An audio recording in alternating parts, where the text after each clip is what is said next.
quelle approche spirituelle par rapport à l'occupation de Rutshuru? Nous allons parler avec l'apôtre de l'église JPS et aussi cadre de la CENI, puisque les cadres de la CENI, on va aussi un tout petit peu brosser quelques sujets en rapport avec le processus électoral. Mais aujourd'hui, on parle plus de l'approche spirituelle. Ça nous intéresse un tout petit peu. Pasteur, apôtre Fofana Amponio, bienvenue.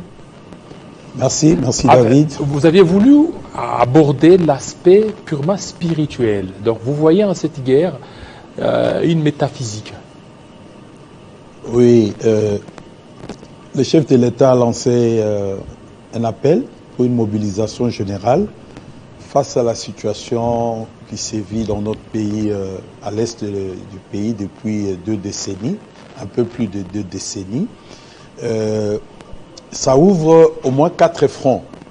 Nous avons un front diplomatique où le chef de l'État a excellé parce qu'il est le premier à porter sur la place publique l'implication du Rwanda dans tout ce que nous vivons dans notre pays. Avant lui, personne n'osait le faire. Les gens cherchaient des subterfuges, mais lui au moins, du haut de la tribune des Nations Unies, il a pointé du doigt le Rwanda. Et aujourd'hui, tout le monde comprend que l'M23, c'est un simulacre de rébellion. En réalité, la RDC est agressée par le Rwanda. Vous savez, David, une situation, ça, je ne veux pas te l'apprendre, tu es un homme spirituel, tu es pasteur. Oui. C'est-à-dire, une situation, quand vous en parlez correctement, c'est que vous l'avez déjà résolu de moitié. Alors, le fait aujourd'hui de bien parler de cette situation, de nommer le Rwanda, de parler clairement de cette situation, nous sommes déjà sur la voie de la solution. Ça, c'est le front diplomatique.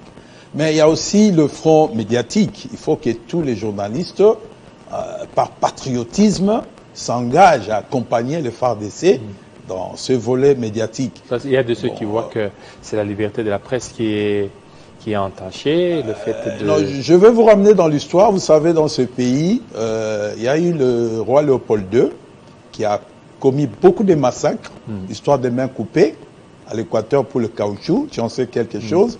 Et ce génocide-là des Congolais a fait 13 millions de morts. 13 millions. 13 millions de Congolais. Mais ça n'a jamais été divulgué. Hein. Non, il faut lire. Il y a des livres du sang sur les lianes. On donne les détails de tout cela. C'est 13 millions de génocides. Et tu sais, qu'est-ce qui a renversé la vapeur? Il y a une grande campagne médiatique pour exposer cette situation à l'opinion internationale. Il y a eu un de tes confrères, Sigmund Morel. C'est lui qui a pris ça en main. Il a mené une campagne et finalement, le roi Léopold était tombé et c'est comme ça qu'il va céder le Congo à la Belgique. Donc la campagne médiatique, c'est très important pour mobiliser les Congolais. C'est ce qui est en train d'être fait ici à Kinshasa. Bon, il faut que ce soit encore... beaucoup plus ici, chez nous à Télé 50. Plus. Il faut vraiment accélérer et insister encore davantage. Et nous avons aussi le front militaire. Ce qui est en train d'être fait aussi. Ce qui est en train d'être fait, c'est vraiment applaudir. Nos vaillants FARDC sont en train de montrer que nous sommes des hommes. Okay?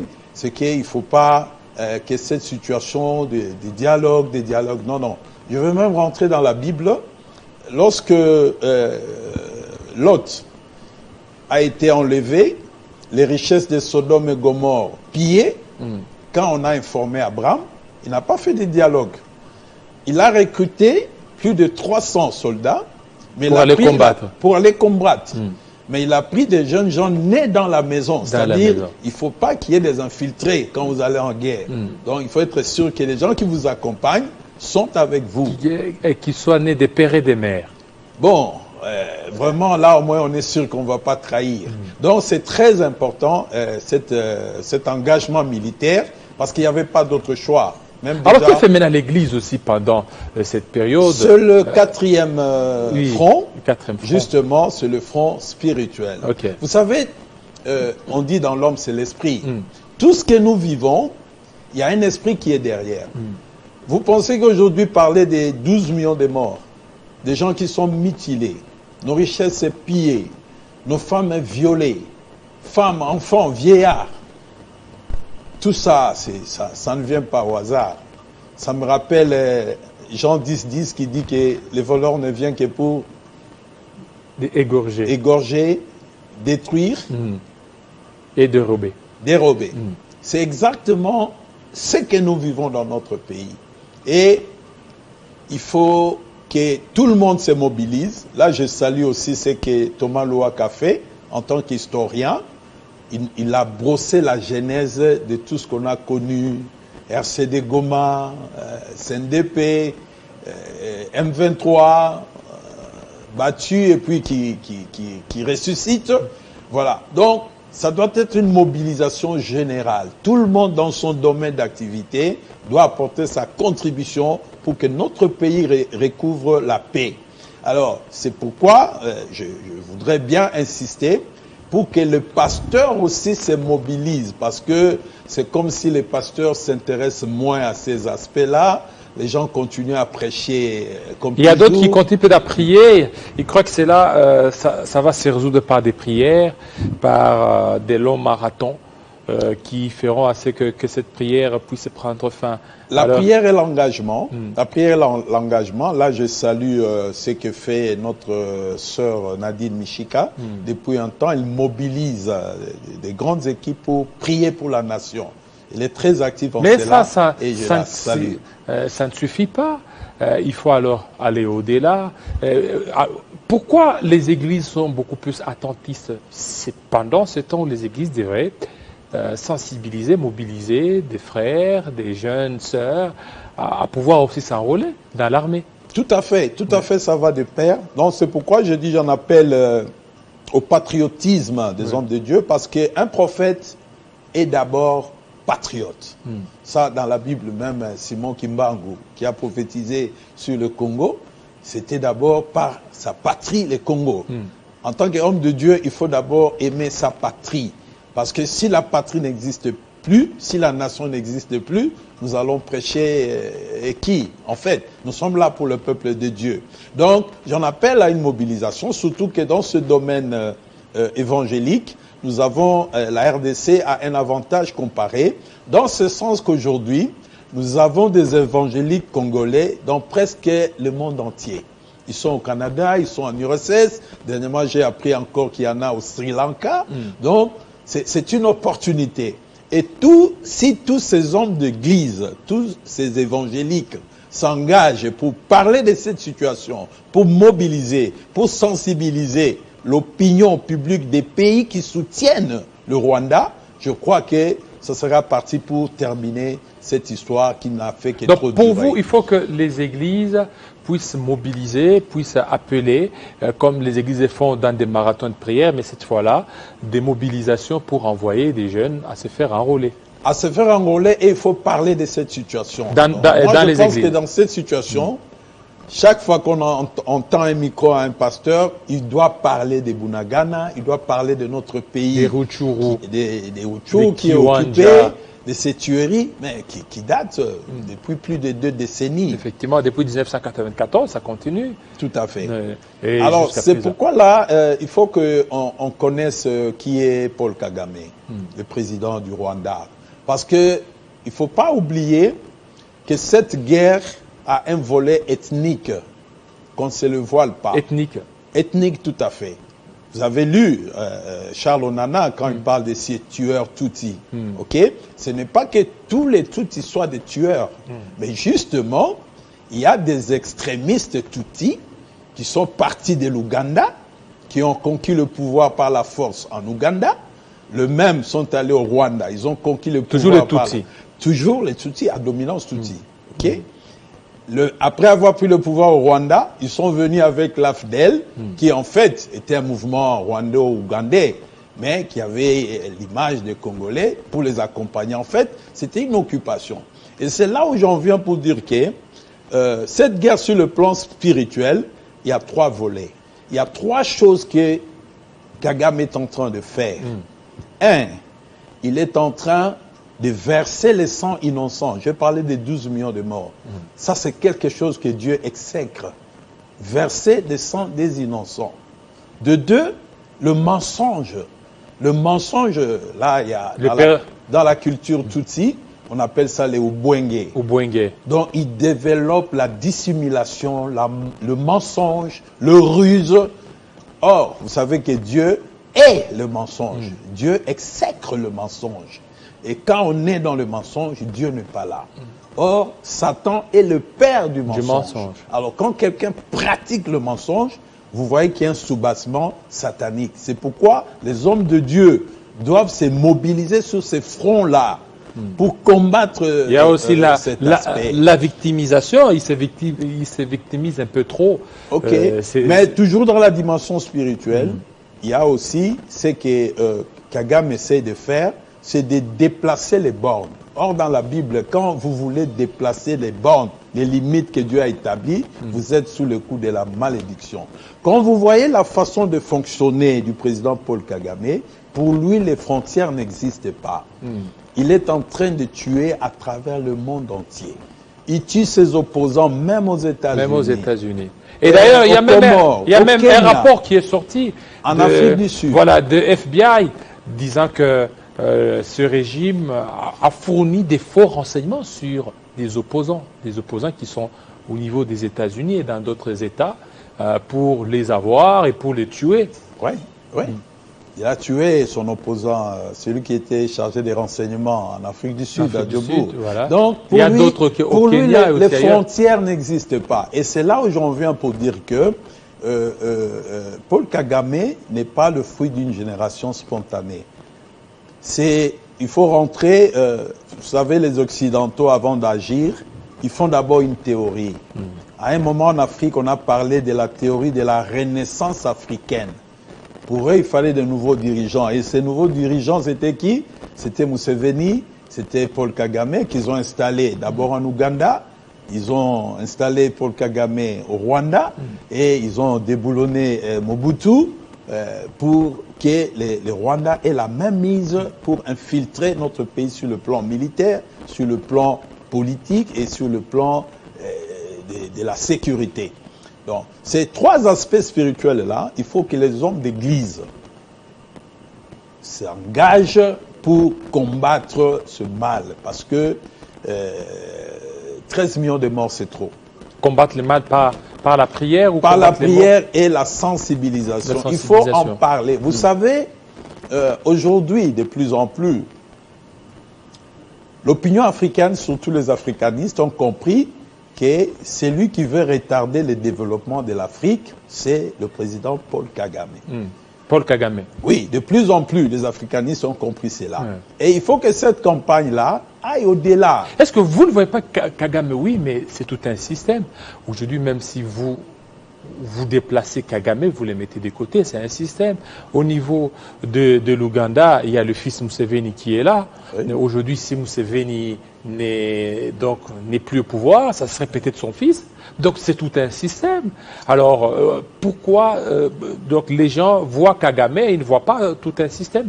Non, non, c'est-à-dire au-delà de Kagame, Kagame n'est rien, ok? J'ai parlé de la théorie de la renaissance africaine. Ça ne vient pas de Kagame, ça vient des anglo-saxons.